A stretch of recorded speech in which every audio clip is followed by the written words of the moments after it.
नमस्कार दोस्तों, एक बार फिर से आपका वीबिल्ड क्रिएटर में बहुत बहुत स्वागत है।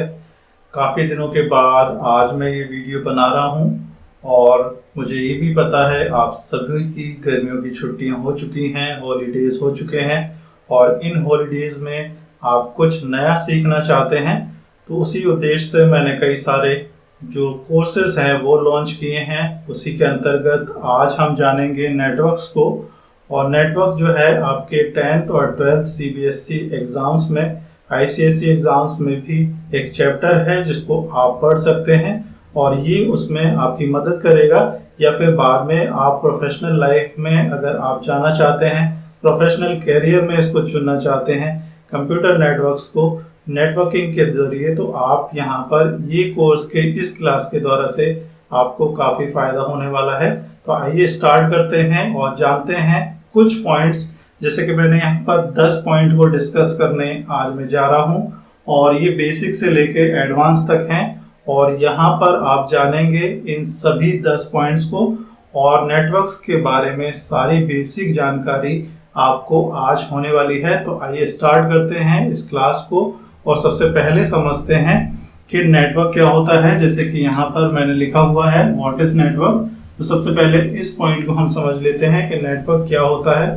तो इसको बहुत ही आसान भाषा में यदि आप समझना चाहें तो यहाँ पर हम कह सकते हैं कि यदि हम एक कंप्यूटर को किसी नेटवर्क के द्वारा से जोड़ते हैं, यानी कि दूसरे कंप्यूटर से जोड़ते हैं, जब ये दो कंप्यूटर आपस में जुड़ जाते हैं तो ये एक नेटवर्क बना देते हैं।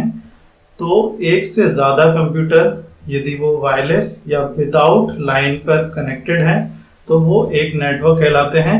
और इसमें मैक्सिमम कितने नेटवर्क पे कंप्यूटर जुड़ सकते हैं, यानी कि एक लोकल एरिया नेटवर्क पर हम मैक्सिमम कितने कंप्यूटर को जोड़ सकते हैं। तो यहाँ पर बहुत सारे तर्क हैं। जैसे कि बहुत से लोग बोलते हैं 255, बहुत से लोग बोलते हैं 256, बहुत से लोग बोलते हैं 254। तो यहाँ पर जो इसका फिक्स वैल्यू है वो है 254 कंप्यूटर्स को मैक्सिमम हम एक लाइन पर 254 कंप्यूटर्स को जोड़ सकते हैं। और यहाँ पर जो सही जवाब होता है 256, जिसमें से 0 और लास्ट वाला यानी कि 0 और 256 ये नेटवर्क आईडी के लिए नेटवर्क यूज कर लेता है। तो 256 में से हम हमेशा 2 माइनस कर देते हैं, जिससे कि हमारे पास बचते हैं सिर्फ 254 कंप्यूटर्स एक नेटवर्क पर, लोकल एरिया नेटवर्क पर।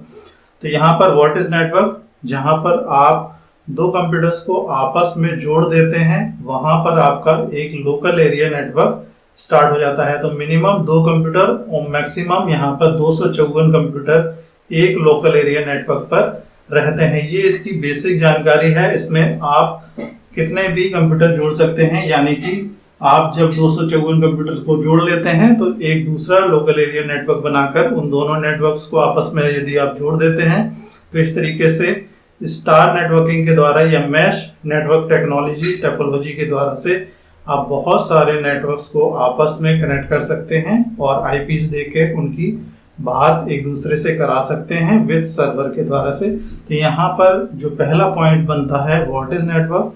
तो 2 कंप्यूटर से ज़्यादा यदि आप जोड़ते हैं तो वो नेटवर्क कहलाता है। तो जो हमारा लोकल एरिया नेटवर्क है वो 2 कंप्यूटर्स को जोड़ के स्टार्ट हो जाता है। तो यहाँ पर हम 2 या 3 कंप्यूटर या 4 कंप्यूटर या 5 कंप्यूटर या मैक्सिमम 254 कंप्यूटर एक नेटवर्क के ऊपर रख सकते हैं। तो यहाँ पर इसका जवाब आपको मिल गया कि व्हाट इज नेटवर्क।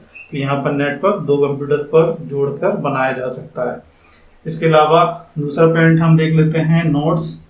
नोड्स में वो चीज़ें आ जाती हैं जो नेटवर्क्स को जोड़ने का काम करती हैं। जैसे कि आप देखते हैं जब 2 कंप्यूटर्स को जोड़ा जाता है तो वो एक लाइन डालकर भी हम जोड़ सकते हैं। यदि हम तीसरे कंप्यूटर को इन 2 नेटवर्क्स के साथ जोड़ना चाहें तो हमें बीच में एक डिवाइस रखना होगा। हम उसको हब भी बोल सकते हैं, हब या स्विच। तो इस तरीके से इसको कनेक्ट करेंगे कि हम बीच में एक नेटवर्क डिवाइस रखेंगे, फिर उस नेटवर्क डिवाइस से एक कंप्यूटर, दूसरा कंप्यूटर, तीसरा और मैक्सिमम 254 कंप्यूटर्स तक हम जोड़ सकते हैं। तो यहाँ पर जो नोड्स हैं, व्हाट इज नोड्स। नोड्स आपके बनते हैं जैसे कि जो डिवाइसेस आप बीच में रखते हैं उनको आप नोड्स करते हैं, मतलब नोड बोला जाता है। जहां पर आपके ये दोनों कंप्यूटर्स को या नेटवर्क्स को वो जोड़ने का काम करते हैं, जैसे कि हब हो गया, राउटर हो गया, स्विच हो गए और सर्वर हो गया, जो किसी तरीके की फैसिलिटी या नोट्स प्रोवाइड करा रहा है क्लाइंट कंप्यूटर को या नॉर्मल कंप्यूटर को। तो यहाँ पर ये सारी चीज़ें जो हैं नोट्स के अंतर्गत आ जाती हैं, हब, स्विच और राउटर और इस तरीके के सर्वर वगैरह सभी नोट्स प्रोवाइड कराते हैं। इसके अलावा जो तीसरा पॉइंट है प्रोटोकॉल, जब आपका कंप्यूटर नेटवर्क के ऊपर लग जाता है, यानी कि आपने 2 कंप्यूटर जोड़े हैं या 254 कंप्यूटर जोड़े हैं एक नेटवर्क के ऊपर, तो ये बात किस शर्त पे करेंगे, कुछ इसके नियम होंगे, कंडीशंस होंगी। तो उन नियम और शर्तों को, उन कंडीशंस को बोला जाता है प्रोटोकॉल, जिससे कि वो इंफॉर्मेशन आपस में शेयर कर सकें। एक कंडीशन बता दी जाती है और उस कंडीशन के आधार पर ही वो नेटवर्क के ऊपर इंफॉर्मेशन को शेयर करते हैं, क्योंकि नेटवर्क का मतलब ही होता है कि इंफॉर्मेशन को नेटवर्क्स के बीच में शेयर करना। और यदि आप प्रोटोकॉल यूज नहीं करते हैं तो नेटवर्क पर जो इंफॉर्मेशन है कंप्यूटर्स शेयर नहीं करेंगे। तो इसमें मुख्य जो कंडीशंस आती हैं, टर्म्स आते हैं, वो होते हैं TCP/IP, जिसको बोला जाता है ट्रांसमिशन कंट्रोल प्रोटोकॉल, और IP एड्रेस, जो कि आप जानते ही हैं हर एक कंप्यूटर को जब हम नेटवर्क पर जोड़ते हैं तो एक IP यानी कि TCP/IP हमें प्रोवाइड कराना पड़ता है। और TCP/IP का फुल फॉर्म होता है transmission control protocol internet protocol, IP address.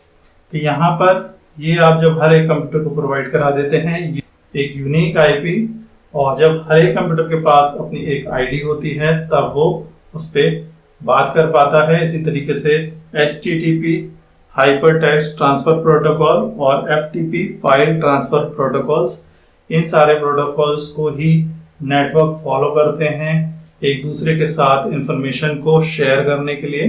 तो दोस्तों अब चलते हैं हम चौथे पॉइंट की तरफ, जो कि है सर्विस प्रोवाइडर। तो यहाँ पर इसको मैंने 2 कैटेगरीज में डिवाइड किया है, एक है ISP और एक है SPN, यानी कि सर्विस प्रोवाइड नेटवर्क, और ISP internet service provider network.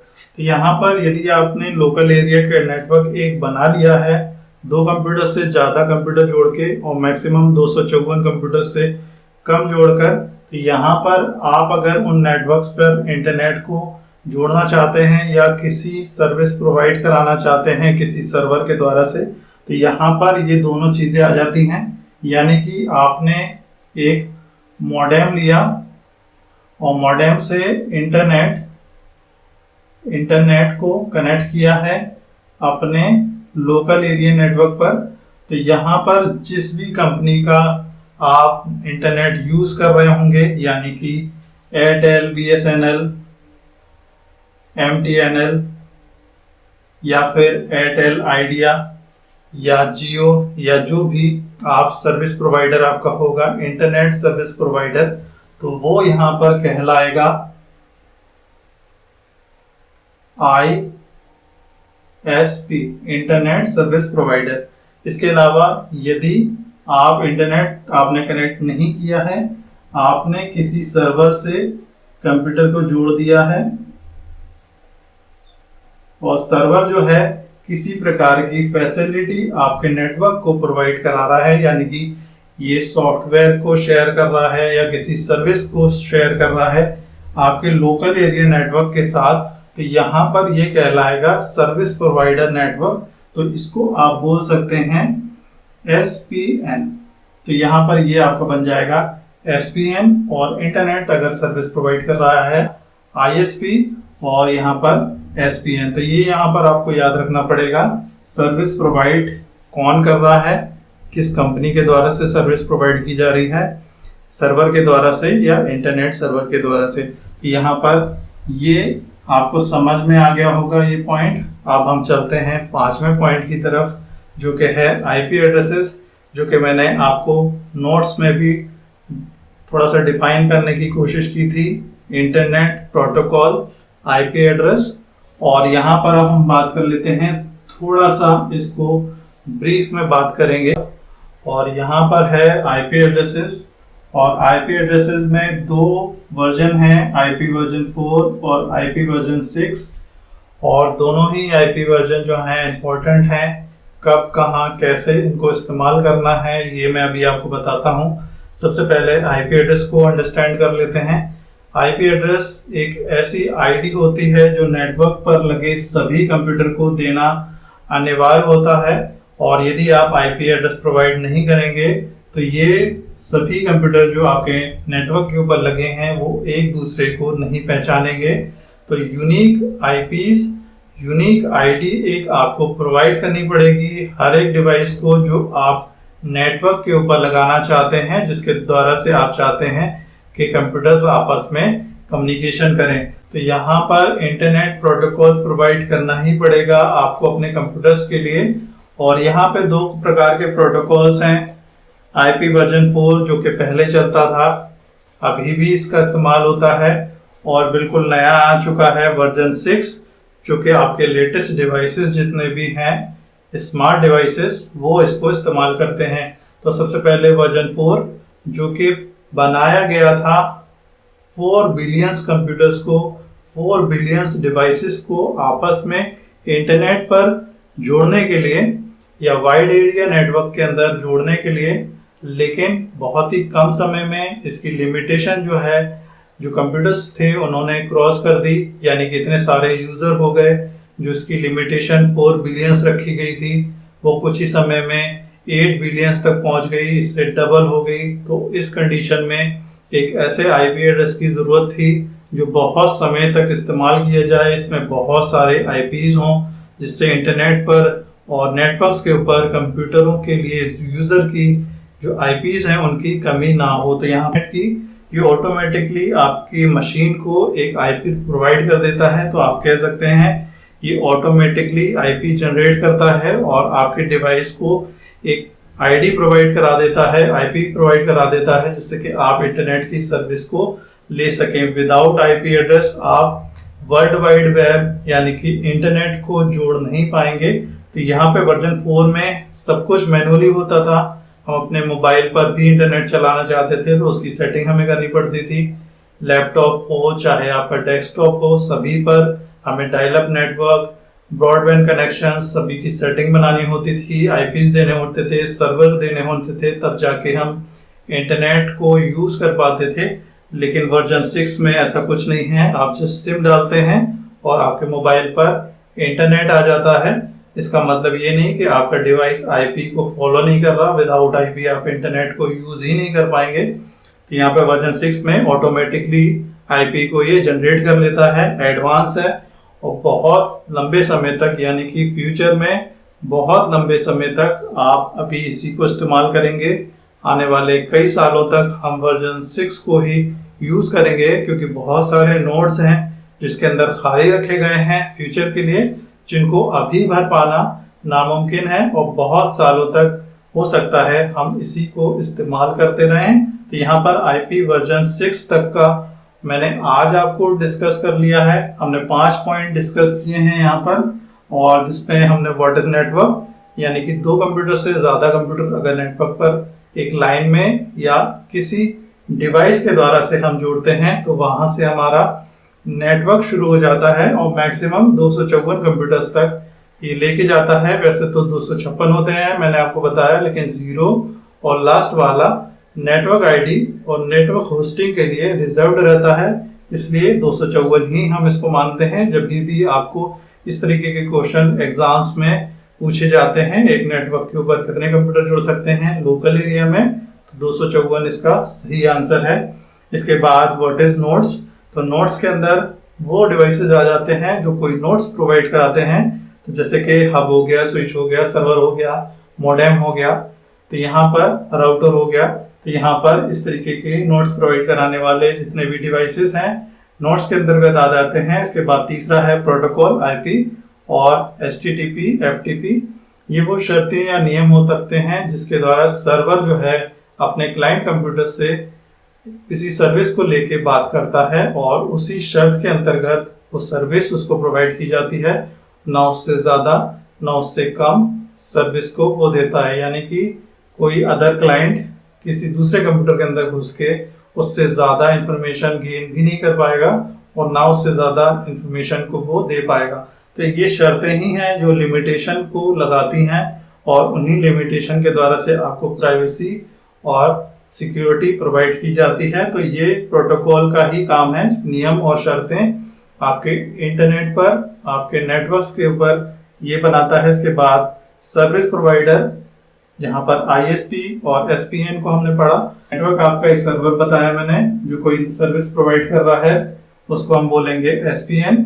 और इंटरनेट जो सर्विस प्रोवाइड करा रहा है, जो कंपनी है जो सर्विस दे रही है इंटरनेट की, वो हमारी इंटरनेट सर्विस प्रोवाइडर यानी कि ISP बनेगी। इसके बाद हमने 5वां पॉइंट पढ़ा IP एड्रेसेस, जिसके अंतर्गत हमने वर्जन 4 और वर्जन 6 को समझ लिया। अब नेक्स्ट क्लास में हम ये 5 पॉइंट और कंप्लीट करेंगे, जिसमें हमने DNS, firewall, LAN, MAN, WAN पर हम क्लाइंट सर्वर और पीयर टू पीयर आर्किटेक्चर को यहाँ पर पढ़ेंगे, समझेंगे और नेक्स्ट क्लास में इसको जानेंगे। ये सभी एडवांस लेवल के लिए कंप्यूटर नेटवर्किंग की क्लास है। यहाँ से मैं बेसिक से बिल्कुल उठा रहा हूँ। यदि आप इसको पहली क्लास से फॉलो करते हैं तो आप इंटरनेट पर नेटवर्किंग को बहुत अच्छे से समझ पाएंगे और ये आपके फ्यूचर के लिए और प्रोफेशनल लाइफ के लिए काफ़ी यूज़फुल होगी, क्योंकि बहुत सारे जो कोर्सेज होते हैं आपके प्रोफेशनल कोर्सेज जो आप यूनिवर्सिटी से करते हैं या ट्रेनिंग लेते हैं कहीं बाहर जाके, उन सभी का सिलेबस इन्हीं से जुड़ के आता है। सब कुछ सीखना आपको यहीं से है। तो बेसिक आपका यहाँ पे है और इतना लेट एडवांस में आपको किसी भी क्लास में कोई भी प्रोवाइड नहीं करेगा। अगर आप किताबें से भी पढ़ना चाहेंगे तब भी आपको इतना एडवांस लेवल पर क्लास कहीं पर भी नहीं मिलेगी। यदि आपको हमारा वीडियो पसंद आया है, इंफॉर्मेशन पसंद आई है, तो कृपया हमारे चैनल को लाइक कीजिए, सब्सक्राइब कीजिए और काफ़ी सारी इंफॉर्मेशन हमारी प्लेलिस्ट में भी पहले से वीडियोस हैं, उनको भी आप फॉलो कर सकते हैं। और इसके अलावा ये पहली क्लास थी नेटवर्किंग की। इसके अलावा और भी कोर्सेज में जल्दी आपके साथ शेयर करने वाला हूं। तब तक के लिए आप सभी का बहुत बहुत धन्यवाद।